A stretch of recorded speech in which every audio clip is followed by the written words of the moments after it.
Hello guys, good morning. Dito kami nag-toolbox meeting ngayon. Magdidemo ng chipmate namin ng gas detector paano mag-calibrate. Yan. Ito yung Sige, sir. GX 8000. No? 8000 kung paano mag-calibrate. Na una, sabay yung i-press yung air, reset, at saka power. Ngayon, pag nakabukas, mayroon siyang nahihingi siya ng password. So, ang password dito is 0008. Ngayon, para pag ano nyo, mapunta, kung enter nyo na yan, enter, enter, enter. Ngayon, pag ano ng password na 8, by using air and arrow down, arrow up and arrow down. 8, enter. Lalabas.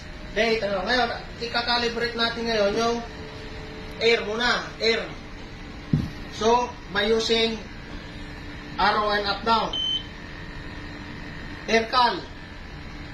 Tama? Yes, sir. Air cal. Enter. Siguraduhin nyo na nasa normal press air talaga kayo, no? Ngayon, pang calibrate dyan, ipupus natin to, yung air. And then, pag release,